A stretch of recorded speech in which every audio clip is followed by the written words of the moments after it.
मित्रों, नमस्ते।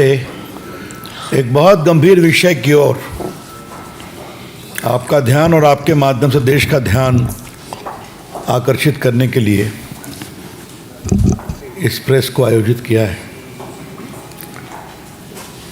ये ऑल इंडिया उलामा बोर्ड महाराष्ट्र की चिट्ठी है, मराठी में है, जिस पर हस्ताक्षर करने वाले हैं नायाब अंसारी, सुप्रीम बॉडी चेयरमैन, मौलवी उस्मान शेख, महाराष्ट्र प्रदेश अध्यक्ष, मोहम्मद शहाबुद्दीन सौदागर, महाराष्ट्र महासचिव। और इन्होंने 24 के चुनाव में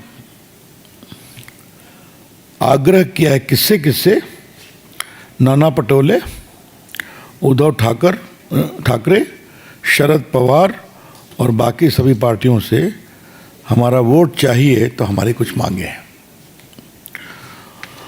उनकी मांगे क्या हैं, हम मराठी का हिंदी में अनुवाद आपके सामने रख रहे हैं।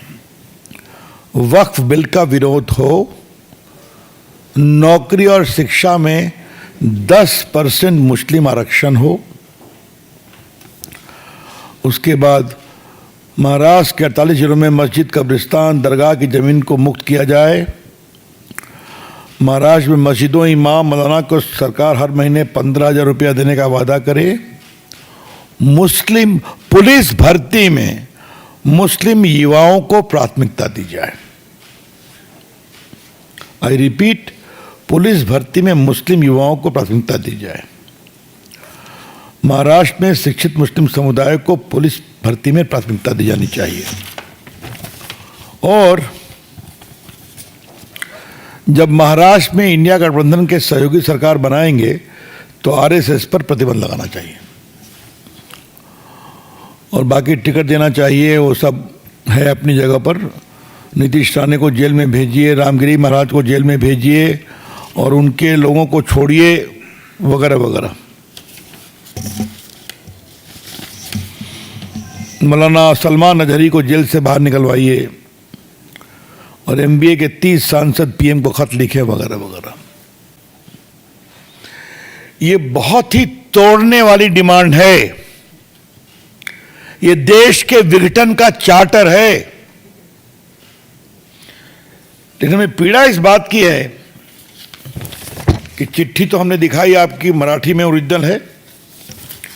अब इस पर महाराष्ट्र प्रदेश कांग्रेस कमेटी का जवाब है। जवाब तो मराठी में है, उसका हम हिंदी अनुवाद पढ़ते हैं। आपके द्वारा व्यक्त की गई 17 मांगों के संबंध में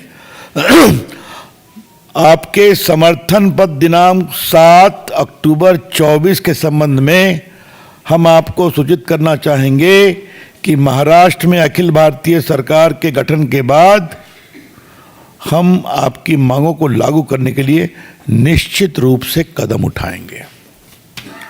मांगे क्या थी हमने पढ़ दिया, आश्वासन क्या है हमने पढ़ दिया कि हम निश्चित रूप से कदम उठाएंगे। मित्रों, मैं नाना पटोले से क्या बात करूं? पहली बात राहुल गांधी से करनी है। वो देश को रोज ज्ञान देते हैं ना, संविधान की किताब लेके घूमते हैं।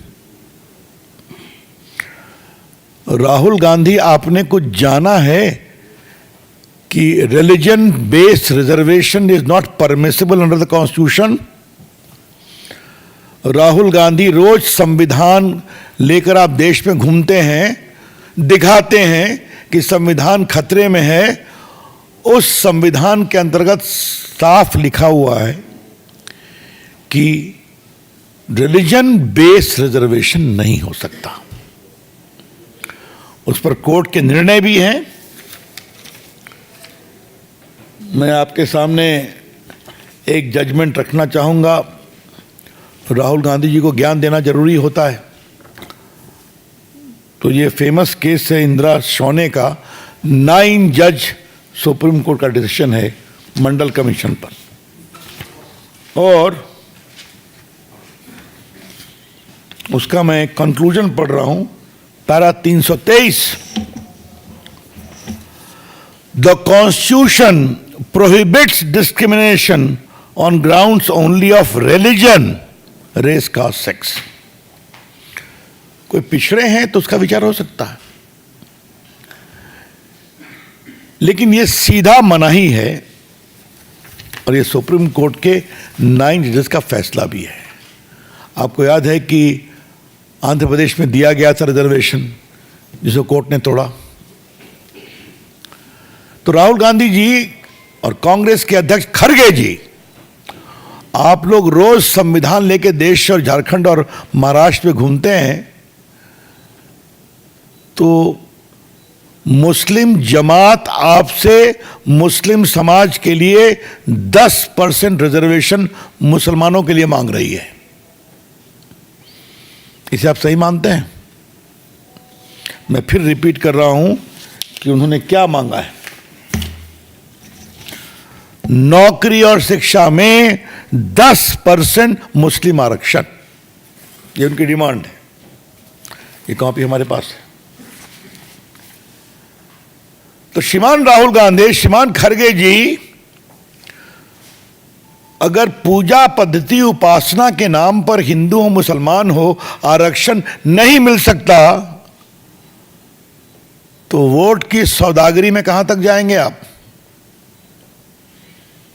नाना पटोले अपने मन से ये पत्र लिख रहे हैं जो आपके अध्यक्ष हैं, या आपकी सहमति से पत्र लिख रहे हैं? ये बताइए आप। बीजेपी जानना चाहती है।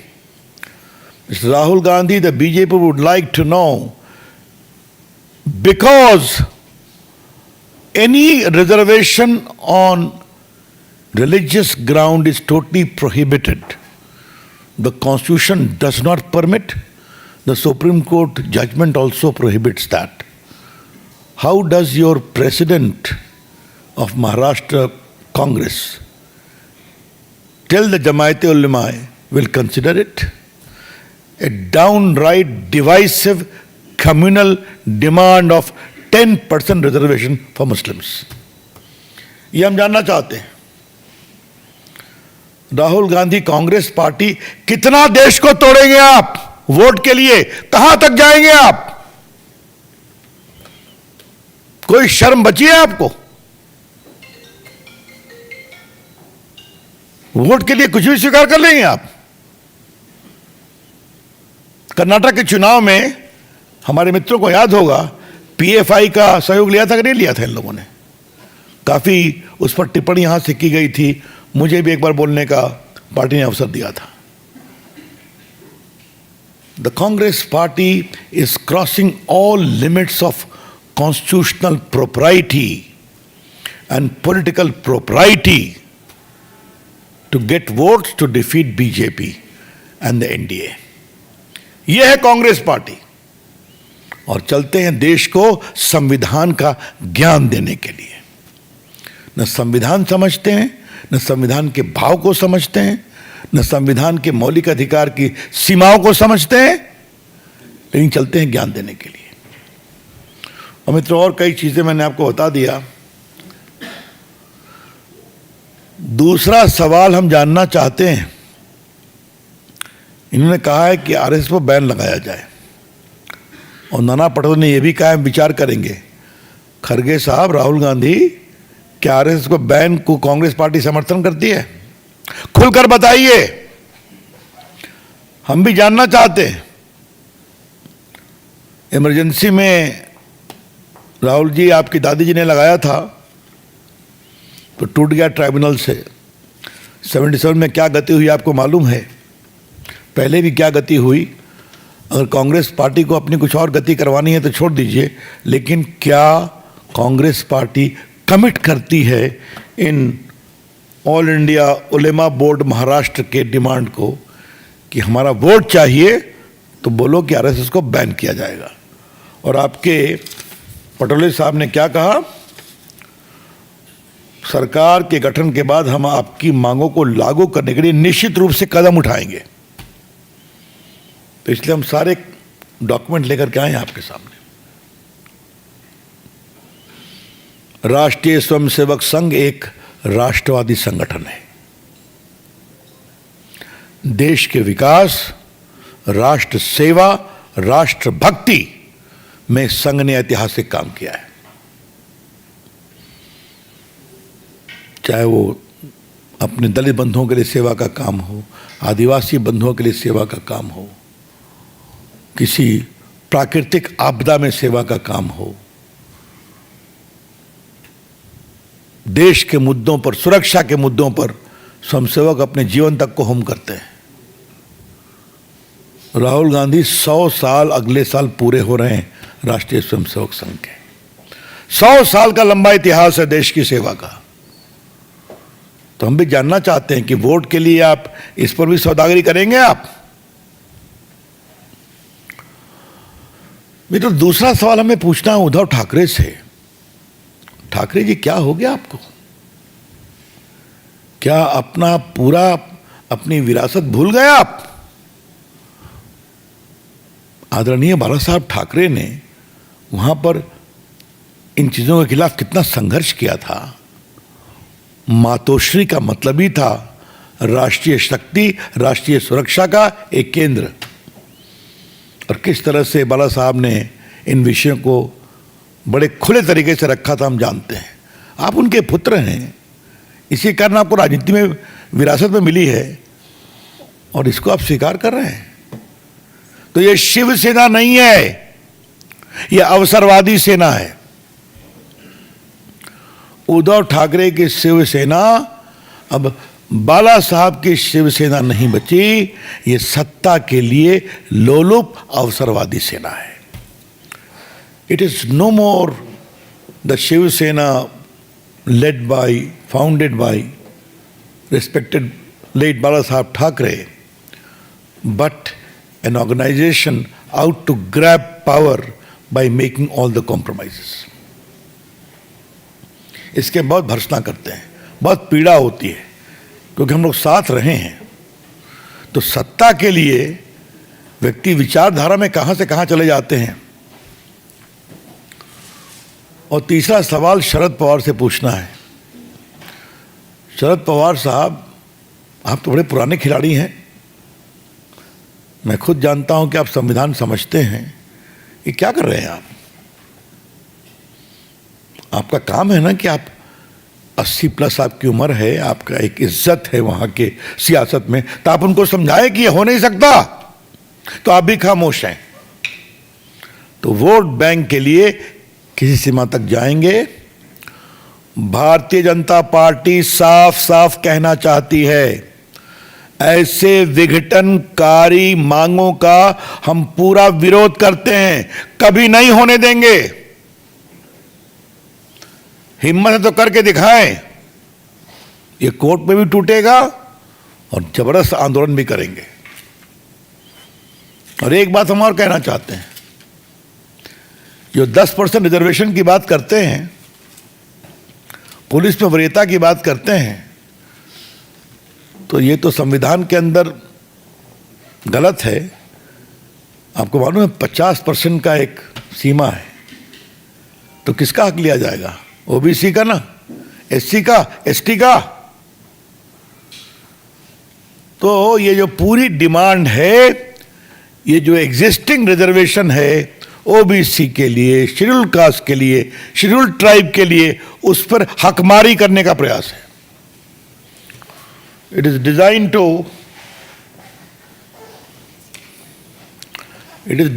To slash the existing reservations meant for OBC, ST and SC.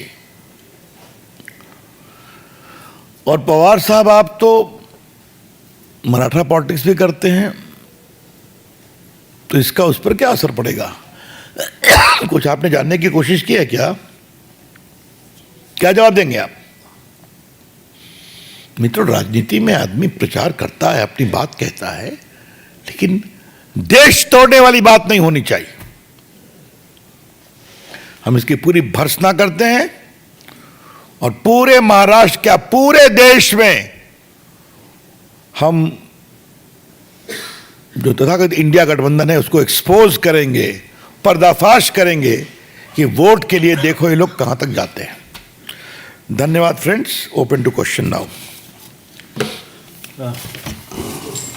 Devendra Parashar ji. Ajit Pawar आप लोगों के सहयोगी हैं, उनका ये कहना था कि आरएसएस की जो लाइन आई थी कि बटेंगे तो कटेंगे, सीधे सीधे मुखाफत कर रहे थे कि महाराष्ट्र में ये नहीं चलेगा। अभी मैं इनकी बात कर रहा हूं जी, ने मिलता जुलता नहीं है, कोई संबंध नहीं है इसका। चलिए, और बाकी महाराष्ट्र में बीजेपी के काफ़ी प्रवक्ता हैं, अब उन्होंने किस जगह पर क्या स्टेटमेंट दिया है हर का, मुझे they will respond to it. Neeraj ji. Sir ये आपको लगता है कि झारखंड और महाराष्ट्र का चुनाव है, इसलिए वोट पोलराइजेशन के लिए कांग्रेस दृष्टिकरण में बात कर लेगी? थोड़ा मैं भोजपुरी भाषा में बोलूं, कहाँ तक जाइबा पोलराइजेशन के बते हो? कहाँ तक जाइबा, कहाँ तक जाएंगे आप?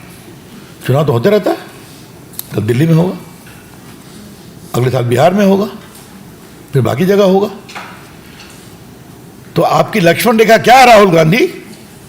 हाथ में संविधान और काम सब संविधान के खिलाफ। क्या यही कांग्रेस बची है क्या? आमोद जी। इसमें कोई और विषय, कोई सवाल? इससे संबंधित कोई क्वेश्चन हो किसी का? हाँ बताइए। Sir, Priyanka Gandhi is Kerala CM is accused. Priyanka Gandhi and Congress environment to in support of Jamaat Islami and PFI.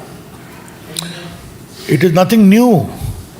The whole politics of Congress party in Kerala has been always in league with Muslim League, PFI and others. So what Priyanka ji is doing, she is only following the same tradition. And they keep on preaching secularism in Delhi to us. That's all. Thank. बोलिए साहब, क्या है? Sir एक प्रश्न है, Hurriyat conference के founder membership से रहे और चलिए, कश्मीर में सरकार है, कश्मीर में काफ़ी भाजपा के बड़ी जीत हुई है, प्रवक्ता है, जवाब देंगे इसका। Thank you. चलिए।